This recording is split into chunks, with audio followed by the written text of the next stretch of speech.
Welcome dear student, welcome to NCF with Rajesh sir. Students, आज फिर से एक नए टॉपिक के साथ आप लोग के सामने मैं फिर से प्रेजेंट हुआ हूँ। और ये टॉपिक स्टूडेंट्स बहुत ही इंटरेस्टिंग और इम्पोर्टेंट है। और इस टॉपिक को आप लोग पहले से भी जानते हो क्योंकि क्लास 10th में पढ़े हुए हैं। टॉपिक का नाम बच्चों है ट्रिगोनोमेट्री। कुछ बच्चों को ये बहुत डरावना लगता है कि पता नहीं सर क्या उसमें होता है, साइन थीटा कॉस थीटा कुछ समझ में नहीं आता है। कुछ बच्चों के लिए बहुत इंटरेस्टिंग होता है कि सर हाँ बहुत अच्छा टॉपिक है, इसमें बहुत मजा आता है। ठीक है, तो जिन बच्चों को भी अभी तक भी डर लगता था, अब उन्हें डरने की कोई जरूरत नहीं है। क्यों? क्योंकि मैं इतने आसान तरीके से ये सब चीजें आपको कराऊंगा ट्रिग्नोमेट्री की जो भी हैं कि आप एकदम जब पहले जो 10th में पढ़े थे अगर वहाँ पे क्लियर नहीं हुआ था तो यहाँ पे आपको मैं गारंटी देता हूँ कि अगर जैसे जैसे मैं चीज़ों को कर रहा हूँ, आपसे कह रहा हूँ करने के लिए, अगर वैसे वैसे आप फॉलो करोगे तो आपको ये चैप्टर बहुत आसान रहेगा और आप पक्के से सीख जाओगे। और ये चैप्टर इंपॉर्टेंट भी इसलिए है बच्चों क्योंकि इसी पे पूरा बेस्ड है। ये चैप्टर कहीं भी इंक्लूड हो सकता है, मतलब कहीं भी घुस सकता है। ये चैप्टर 12th में भी है और 12th में बहुत सारी जगहों पे ये यूज होता है, तो इसे सीखना बहुत ज़रूरी है आपके लिए। तो पेशेंस के साथ सीखेंगे बच्चों, इसमें जल्दबाजी नहीं करेंगे। जितना टाइम लगेगा उतना टाइम इसको प्रॉपर देंगे और आप और हम मिलके इसको बहुत ही अच्छे ढंग से कंप्लीट करेंगे। और जब ये पूरा खत्म हो जाएगा तो जो बच्चे डर रहे थे कि नहीं सर ट्रिग्नोमेट्री बहुत बड़ी चीज़ है, हमें नहीं समझ में आ रहा है, 10th में हमने पढ़ा है तब भी, वो भी कहेंगे कि नहीं हाँ हमें ट्रिग्नोमेट्री आ गई। और जिनको अच्छा लग रहा था उनके लिए तो एकदम प्लस पॉइंट हो जाएगा। तो जितना भी टाइम लगेगा हम लोग साथ में देख लेंगे कितना लेक्चर लगता है। लेक्चर के नंबर पे मत जाइएगा बच्चों, बस हम ये चाहते हैं कि आप इससे चीज़ों को अच्छे से सीखें। तो जो बच्चे 10th में ठीक से नहीं सीख पाए थे वहाँ उनको टेंशन लेने की जरूरत नहीं है, मैं वहीं से लेकर चीज़ों को स्टार्ट करूँगा।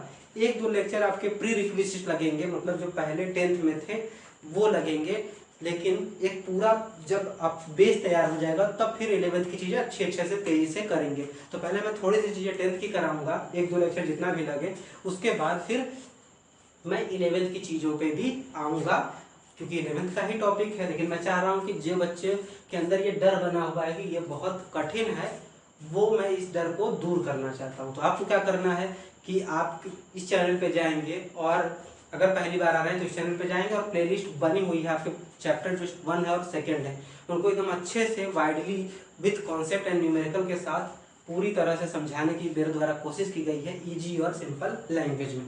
दूसरी चीज, आप दूसरों को भी रिकमेंड कर सकते हैं अगर आपको मेरा कंटेंट या मेरे जो समझाने का मेथड है वो अगर अच्छा लगता है तो।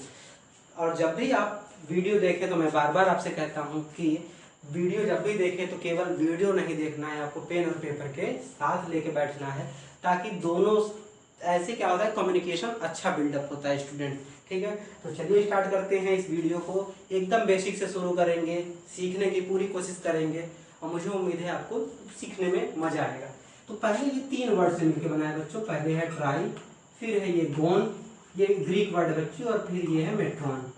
ठीक है, इन तीनों से मिलकर बना है। ट्राई मतलब होता है 3, अभी कुछ लिखने की जरूरत नहीं है, ठीक है, बाद में लिख लीजिएगा, पहले अभी समझिए आप।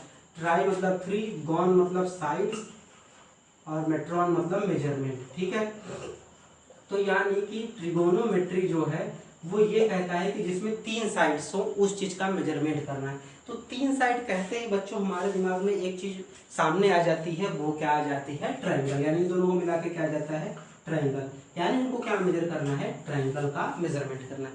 यानी ट्रिगोनोमेट्री के बच्चों अगर बात करें कि लेटरल मीनिंग क्या होता है तो कहेंगे हम कि ट्रिगोनोमेट्री का मतलब होता है ट्रायंगल का मेजरमेंट। और ट्रायंगल में क्या क्या मेजर करते हैं तो बच्चों ट्रायंगल में 2 चीजें होती हैं, सबको पता है। पहला क्या होता है एंगल, दूसरा क्या होता है साइड होता है। ठीक है, क्या होता है पहला एंगल, दूसरा क्या होता है साइड। अब एंगल के बेसिस पे बच्चों 3 एंगल होते हैं, सबको पता है। पहला है राइट एंगल, फिर है दूसरा है एक्यूट एंगल, फिर तीसरा है ऑब्ट्यूज एंगल। ठीक है, obtuse angle triangle, right angle triangle, acute angle triangle. फिर साइड के बेसिस पे बच्चों 3 तरह के हैं, आपको है आइसोसेलेस ट्रायंगल, ठीक है, आपको है इक्विलैटरल ट्रायंगल, ये सब तो आपको पता ही है, फिर भी ब्रीफ रिव्यू देना जरूरी है। फिर है स्क्वायर एंड ट्रायंगल। तो बच्चों हमको ये 6 तरह के ट्रायंगल मिलते हैं जिसमें हमको मेजरमेंट करना है, और मेजरमेंट किसका करना है एंगल और साइड का करना है।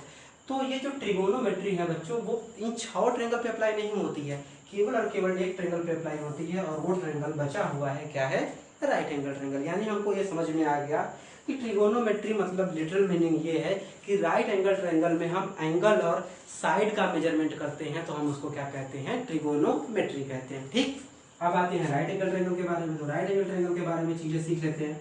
तो बच्चों कोई भी ट्रायंगल राइट एंगल होता है, ये कब होता है कि जब उसमें एक एंगल कितना हो बच्चों, 90 डिग्री हो।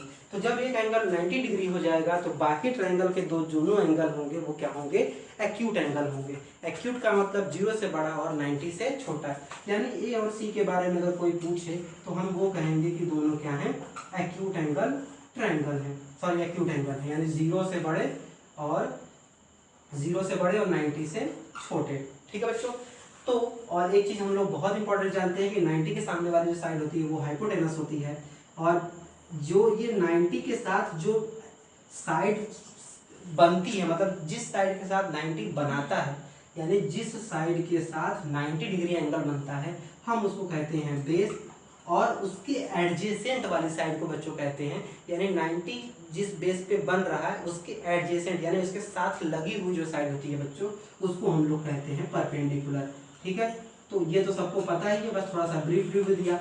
अब एक चीज याद रखना है बच्चों, एंगल के हिसाब से जो बेस और जो परपेंडिकुलर है वो चेंज होते रहते हैं, लेकिन हाइपोटेनस आपका हमेशा फिक्स रहता है। ये दिमाग में बच्चों याद रखिएगा बात कि एंगल के चेंज होने से हाइपोटेनस तो वही रहता है, लेकिन परपेंडिकुलर और बेस आपके चेंज होते रहते हैं। वो कैसे चेंज होते हैं हम आगे डिस्कस करेंगे, आपको परेशान होने की जरूरत नहीं है। ठीक है, तो आगे बढ़ते हैं और देखते हैं कि क्या चीजें कही जा रही हैं। ठीक है, तो आपको ये थ्योरम और देख लेते हैं कि आपको पता है कि हाइपोटेनस का स्क्वायर इक्वल टू बेस का स्क्वायर प्लस परपेंडिकुलर का स्क्वायर होता है।